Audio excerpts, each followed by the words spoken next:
दोस्तों, आज की वीडियो एडेनियम पर है और थोड़ा बहुत इसमें मैं गुड़हल के बारे में भी बतलाऊंगी, क्योंकि अक्टूबर का जो महीना होता है उसमें चाहे वो एडेनियम के फ्लावर हो या फिर गुड़हल के फ्लावर हो, इन दोनों ही प्लांट के लिए अभी का जो मौसम होता है, अक्टूबर का मौसम बहुत ही ज्यादा इंपॉर्टेंट होता है, क्योंकि इस समय हम अपने पौधे को बिल्कुल सॉलिड फूड डालते हैं। साल भर में हम 2 बार अपने सारे प्लांट को सॉलिड फर्टिलाइजर डालते हैं, जिससे कि हमारे प्लांट बहुत ही सालों भर खिलते हैं अच्छे से। तो अक्टूबर का महीना बस अब खत्म होने वाला है दोस्तों, 2-4 दिन में खत्म ही हो जाएगा। तो उसके पहले अक्टूबर का महीना रहते ही आप अपने गुड़हल के प्लांट की भी केयर कर लीजिए, जिसकी मैंने काफी सारी वीडियो डाली हुई है। आप मेरे चैनल पर जाकर वीडियो देख सकते हैं और इस वीडियो को भी आप फॉलो करेंगे तो आपको दोनों के केयर टिप्स पता चल जाएंगे। तो मेनली मैं इसमें एडेनियम के बारे में बतला रही हूँ कि एडेनियम के प्लांट पर इस समय आपको कौन कौन से काम करने हैं। सबसे पहला तो आप ये देखिए कि आपके एडेनियम के वो प्लांट जिसके रूट बिल्कुल बाउंड हो चुके हैं, बढ़ गए हैं, प्लांटर छोटा पड़ गया है, प्लांट बड़ा हो गया है, तो ऐसे में आपको उनकी रिपोर्टिंग करनी है, क्योंकि यही जो मंथ होता है आप इसमें रिपोर्टिंग कर सकते हैं। लेकिन बाकी पौधों के लिए अभी रिपोर्टिंग आप छोड़ भी सकते हैं, आप फरवरी मार्च में रिपोर्टिंग करेंगे। बाकी पौधों का मैं रिपोर्टिंग करूंगी फरवरी मार्च में करूंगी, क्योंकि उसमें ग्रोइंग का सीजन होता है। और ये देखिए दोस्तों, अभी मेरे प्लांट पर, मेरे गार्डन में इस तरह से बहुत सारे फ्रूट लगे हुए हैं। ये तो मलबरी है, व्हाइट मलबरी, जो पकने के बाद पर्पल नहीं होता है, बिल्कुल व्हाइट होता है, बहुत ही ज्यादा स्वीट होता है। तो मेरे ऐसे ही फल वाले वीडियो को देखने के लिए आप जरूर सब्सक्राइब कीजिए। मेरे पास ऑरेंज भी लगे हुए हैं, अनार लगे हुए हैं, चीकू है, अंजीर है, बहुत सारे बेर हैं, तो इतने सारे मेरे फ्रूट लगे हुए हैं। तो देखिए दोस्तों, अभी मैं अपनी एडेनियम फैमिली को लेकर बैठी हूँ और अपने हथियार औजार सब ले ली हूँ। तो सबसे पहला काम हमें क्या करना है कि अपने प्लांटर की, जो हमारे एडेनियम के प्लांट हैं, उसके प्लांटर में जो इस तरह से वीड्स निकले हुए हैं, खरपतवार निकले हुए हैं, बड़े बड़े पत्ते हो गए हैं, जो लगातार 2-3 महीने की बारिश के समय हमने अपने प्लांट की गुड़ाई नहीं की, क्योंकि उसमें बारिश हो रहे थे, फंगस लगने का डर ज्यादा हो जाता है, तो हमने छोड़ दिया था। तो अभी मैं उसकी केयर कर रही हूँ। सभी प्लांटों को मैंने नीचे उतारा हुआ है। मेरे पास ढेर सारे एडेनियम है, एक मदर एडेनियम है और 5 मैंने मंगवाए हैं मीशो से। बाकी जितने भी एडेनियम है सब मैंने घर में ही जर्मिनेट किए हैं। हमारे अपने ही घर में जितने भी जो मदर एडेनियम है उससे जो निकलते हैं उसके बीज, उसके बाद नेक्स्ट जनरेशन के जो पौधे हैं उसमें भी बीज बने हुए हैं, उन सब के बीज से मैंने ढेर सारे छोटे छोटे एडेनियम बना लिए हैं। यहाँ तक कि मेरे पास प्लांटर नहीं होते हैं, तो मैं छोटे छोटे कप्स में लगा कर रखी रहती हूँ। तो इस समय सबसे पहला काम करना है कि आपको अपने प्लांटर में से ये सारे छोटे छोटे वीड्स जो है निकाल देने हैं, ताकि प्लांट पर हमारी जो है सूरज की किरणें अच्छे से पड़ सके। और जब सूरज की किरणें अच्छे से पड़ेंगी तो हमारे प्लांटर की मिट्टी थोड़ी सी सूखी होगी, थोड़ी सी सूखेगी, प्लांटर में प्लांट की जड़ों को थोड़ी सी हवा मिलेगी। तो पहला टिप्स है अक्टूबर में करने का, सबसे इंपॉर्टेंट, सारे वीड्स निकाल देंगे। आप देखिए कितने अच्छे मेरे फ्लावर हो रहे हैं। वैसे तो कहते हैं कि विंटर आ रहा है तो विंटर में जो है वो एडेनियम डोरमेंट हो जाता है, लेकिन हमारे यहाँ का जो वेदर है, मतलब बहुत ठंड भी नहीं है, ठंड तो होती है लेकिन दिन में बहुत अच्छी धूप होती है, तो इसके कारण हमारे एडेनियम कभी भी डोरमेंट नहीं होते हैं। यहाँ तक कि दिसंबर और जनवरी के कड़ाके के ठंड में भी इसी तरह से उसमें कलियां आती रहती है। बस थोड़े से फूल कम होते हैं गर्मी के दिनों में जितने फूल खिलते हैं, और मार्च में, अप्रैल में जितने खिलते हैं उससे थोड़े से कम होते हैं, लेकिन कभी भी फ्लावरिंग बंद नहीं होता है। इसलिए मुझे तो अभी अपने प्लांट की ऐसे ही केयर करनी है जिस तरह से मैं अभी गुड़हल की करती हूँ, चंपा की करती हूँ। उसमें मैं फर्टिलाइजर डालती हूँ ताकि वो फिर से खिलना शुरू हो जाए और उन्हें प्रॉपर से फूड मिल पाए। क्योंकि जिस तरह से चंपा का प्लांट है या गुड़हल का प्लांट है, उसी तरह से एडेनियम का भी प्लांट होता है जो हेवी फ्लावरिंग करता है। एक बार में इसके ढेर सारे फ्लावर आते हैं और लगातार इनके तो फ्लावर जो है वो 15-20 दिन तक बने ही रहते हैं, तो लगातार वो पौधे में से न्यूट्रिशन लेते रहते हैं। इसलिए हर 15 दिन पर इस पर कोई ना कोई फर्टिलाइजर डालना है। जितने भी हेवी फ्लावरिंग वाले प्लांट होते हैं सभी में आपको हर 15 दिन पर कोई ना कोई फर्टिलाइजर डालना होता है, और मैं डालती हूँ। लेकिन एडेनियम पर मैंने अभी 2-3 महीने से कोई फर्टिलाइजर नहीं डाला था, क्योंकि बारिश के दिन थे तो मैंने छोड़ दिया था।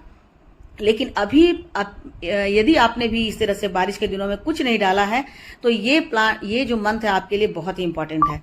कुछ तो ऐसे वीड्स हो गए जो नीचे जड़ तक चले गए हैं, तो उसे मुझे प्लांट को निकालना पड़ा। और देखिए प्लांट को निकालने के बाद पता चल रहा है कि नीचे से बिल्कुल बाउंड हो चुका है। तो अभी मैं इसे नया प्लांटर नहीं दूंगी, क्योंकि मेरे पास प्लांटर है नहीं। तो अभी मैं इसकी रिपोर्टिंग करूंगी फरवरी मार्च में। अभी मैंने उसी में डाल दिया है अपने सारे वीड्स को निकाल करके और वहीं फिक्स कर दिया है। तो इस तरह से मैंने सारे प्लांटर की, देखिए मैंने, और ये जो मेरा प्लांटर वो छोटा पड़ गया है, क्योंकि ये गोल था, बिल्कुल ये ओवल शेप का हो गया, अंडे की शेप का हो गया है, क्योंकि इसकी मिट्टी, इसके जो प्लांट है वो बहुत बढ़ गए हैं। तो इसे मैंने निकाल लिया और देखिए नीचे से इनकी जड़ें कितनी ज्यादा ग्रोथ कर गई है और वीड्स जो था वो नीचे तक चला गया था। तो बीच बीच में आपको प्लांटर को में से इसी तरह से आपके प्लांट को निकाल लेना है ताकि उनकी जो वीड्स है उसको आप वहां से हटा सकें। तो इसे हटा दिया है मैंने दोस्तों, और अभी देखिए इसकी मैं रिपोर्टिंग भी करूंगी। तो रिपोर्टिंग करने के लिए इसे मैंने नया प्लांटर तैयार किया है। इसे तो मैंने हटा दिया, इसके लिए मैंने नया प्लांटर लिया है जो थोड़ा सा बड़ा है, क्योंकि जब भी आप कोई एडेनियम लगाते हैं तो एडेनियम के जो कोडेक्स है उससे 2 या 3 या 4 अंगुल चारों तरफ से घेरा होना चाहिए, डायमीटर होना चाहिए, जिससे कि मिट्टी उतनी हो सके। मतलब जितना बीच का जो इसका कोडेक्स होता है उससे 3 इंच इसका प्लांटर का किनारा होना चाहिए, तभी वो अच्छा होगा। तो इसकी मैं रिपोर्टिंग कर देती हूँ, क्योंकि ये बिल्कुल टेढ़ा हो रखा था। तो इस तरह से मैं इतना बड़ा प्लांटर लूंगी ताकि इसकी मिट्टी उसमें अच्छे से लग सके। अब बात आती है मिट्टी की, मिट्टी कैसी होनी चाहिए। तो जब भी आप एडेनियम के लिए मिट्टी बनाते हैं तो उसमें आपको 30% मिट्टी लेना है, 30% उसमें बालू लेना है यानी रेत लेना है, और बाकी जो 40% होता है उसमें आपको इसमें वर्मी कंपोस्ट या काउडंग कंपोस्ट लेना है। ये दोनों कंपोस्ट इसके लिए बहुत ही अच्छे होते हैं। यदि काउडंग कंपोस्ट ले रहे हैं तो बिल्कुल सड़ी हुई होनी चाहिए, क्योंकि यदि सड़ी हुई नहीं होगी तो उसमें ऐसी वो बहुत ही गर्म होगा जिससे आपके जड़ों में फंगस उत्पन्न हो सकता है, क्योंकि एक तो इनके कोडेक्स में बहुत पानी होता है। ऐसे में यदि गोबर भी काउडंग कंपोस्ट जो है वो गीला हो तो बहुत जल्दी फंगस उसमें डेवलप होगा और आपके कोडेक्स खराब हो जाएंगे, प्लांट आपका मर जाएगा। बिल्कुल सूखा हुआ होना चाहिए। तो इसके लिए मैं हमेशा लेती हूँ वर्मी कंपोस्ट, क्योंकि बिल्कुल सेफ होता है वो। वर्मी कंपोस्ट मिला करके आपको मिट्टी को बिल्कुल पोरस बना देना है।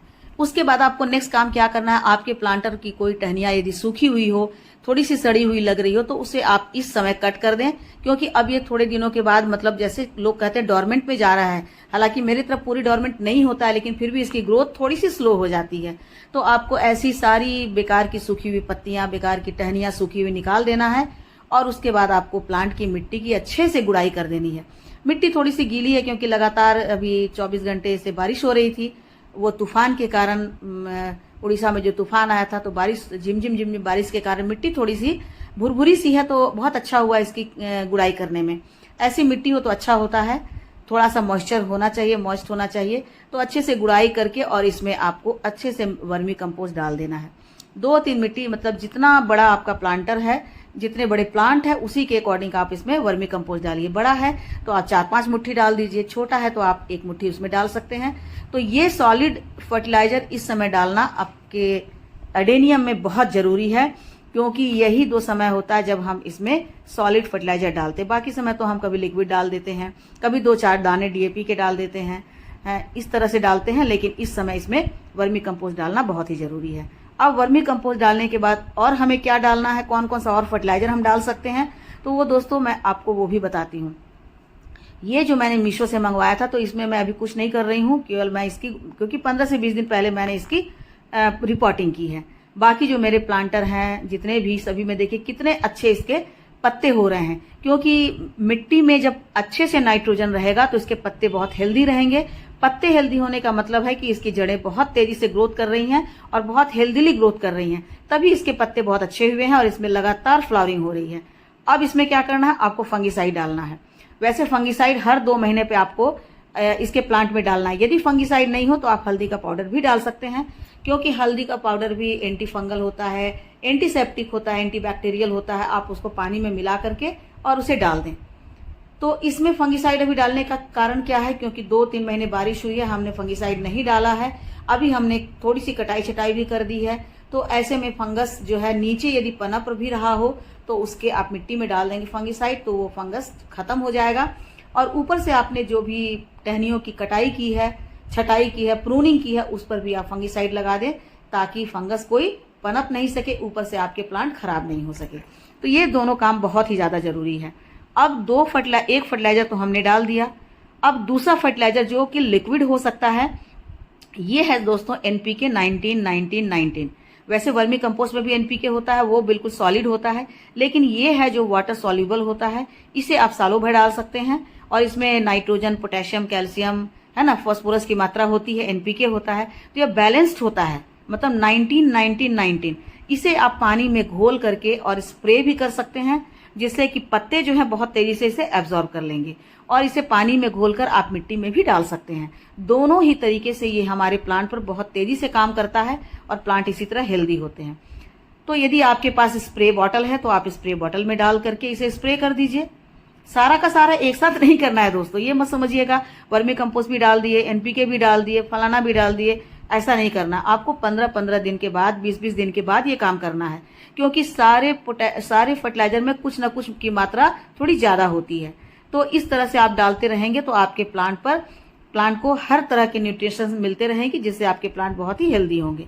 अब यदि आपके पास स्प्रे बॉटल नहीं है तो आप क्या करेंगे, हाथ से भी इस पर स्प्रिंकल कर सकते हैं, क्योंकि हर समय स्प्रे बॉटल नहीं भी मिलता है। देखिए मेरे छोटे से छोटे प्लांट में भी कितनी अच्छी पत्तियां हैं, ढेर सारे मैं अपने लगा रखी हूं और सारे के सारे मेरे हेल्दी हैं, किसी पर भी मेरे इंसेक्ट का अटैक नहीं हुआ है।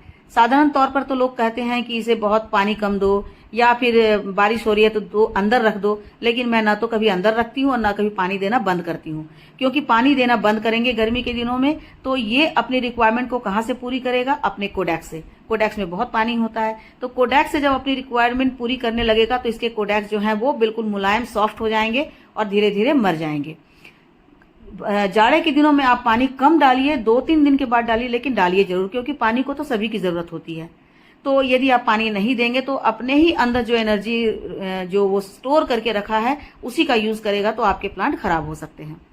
तो साफ फंगिसाइड पानी में घोलकर आप सभी में डाल दीजिए या आप स्प्रे कर दीजिए। और जब भी आप स्प्रे करें तो या तो अर्ली मॉर्निंग करें ताकि 2-3 घंटे धूप से पहले तक उसमें प्रभाव हो, या फिर आप आफ्टरनून में करें, धूप के बाद करें, यानी कि धूप खत्म हो जाता है तब करें, ताकि रात भर वो आपके प्लांट पर अच्छे से काम करे। अब यदि आपके पास स्प्रे बॉटल नहीं है तो ये मेरा देसी तरीका है, मैं दोनों तरीके बताती हूँ कि देसी तरीके से इस तरह से आप हाथ में वो जो सॉल्यूशन है वो ले करके और पूरे प्लांट के जो पत्ते हैं उस पर आप स्प्रिंकल कर दीजिए, आप उस पर छिड़क दीजिए। तो पत्ते जो है बहुत तेजी से एब्जॉर्ब करते हैं और तब आपके प्लांट को बहुत अच्छे से ये जो आप या तो एनपीके डाल रहे हैं 19-19-19 का सॉल्यूशन डाल रहे हैं तो वो भी आपके पत्ते के थ्रू आपके प्लांट को बहुत जल्दी मिल जाएगा, और यदि आप मिट्टी में डालते हैं तो जड़ों की तरफ चला जाएगा, जिससे कि आपके प्लांट को ये मिल जाएगा। तो ये है देसी तरीका। और चूंकि स्प्रे बॉटल तो मेरे पास है लेकिन उसमें फंगिसाइड, उसमें इंसेक्टिसाइड पड़ा हुआ है, तो उसे मैं खाली नहीं कर रही हूँ, क्योंकि गुड़हल के पौधे पर डालना है और बाकी बहुत सारे पौधे पर डालना है, तो इसलिए मैं यहाँ पर हाथ से ही स्प्रिंकल कर दे रही हूँ। तो ऐसा करके दोस्तों ये तो आप अपने प्लांट को बहुत अच्छे से इंसेक्टिसाइड भी दे दिए, यानी फंगिसाइड भी दे दिए, और इसे बहुत अच्छा फूड भी दे दिए। लेकिन एक साथ वर्मी कंपोस्ट और ये दोनों मत दीजिए, 15-15 दिन के बाद दीजिए, क्योंकि मैंने अभी कुछ में मैंने डाला है वर्मी कंपोस्ट और किसी में मैंने डाल दिया है एनपीके। सभी में मैंने वर्मी कंपोस्ट नहीं डाला है और न ही सभी में मैंने ये एनपीके डाला है। आप ये देखने में आपको लग रहा होगा, लेकिन ऐसा नहीं किया है। अब जो नेक्स्ट फर्टिलाइजर है दोस्तों, ये बहुत ही अच्छा होता है इसके लिए, मतलब एडेनियम के लिए या फिर गुड़हल के प्लांट के लिए या फिर चंपा के प्लांट के लिए, क्योंकि हमारी मिट्टी एसिडिक होगी तभी वो प्लांट पर फर्टिलाइजर को अच्छे से मिट्टी एब्जॉर्ब कर पाएगी और हमारे प्लांट के सारे तनों को, सारे पार्ट को दे पाएगी। तो चाय की जो पत्ती होती है बहुत ही हमारे घर में होती है, तो एकदम आपको कुछ भी खर्च नहीं हुआ, बस 1 चम्मच चाय की पत्ती निकालिए, 1 लीटर पानी में एब्जॉर्ब कर दीजिए, डाल दीजिए, या 1 कप पानी में डाल दीजिए। 1 कप पानी में जो चाय तैयार हो गया है इसे आप 1 लीटर पानी में डाइल्यूट कर लीजिए, या 1 लीटर पानी में आप 1 चम्मच डालकर रखिए। इसके बाद आपको सब प्लांट को 1-1 कप या आधा लीटर डालना है। अब ये डालना डिपेंड करता है आपके ऊपर कि आपके प्लांट की मिट्टी कितनी, आपका प्लांटर कितना बड़ा है और आपका प्लांट कितना बड़ा है। आपकी मिट्टी गीली है या सूखी है। मिट्टी गीली है और प्लांटर छोटा है तो आप 1 कप डालिए या आधा कप डालिए।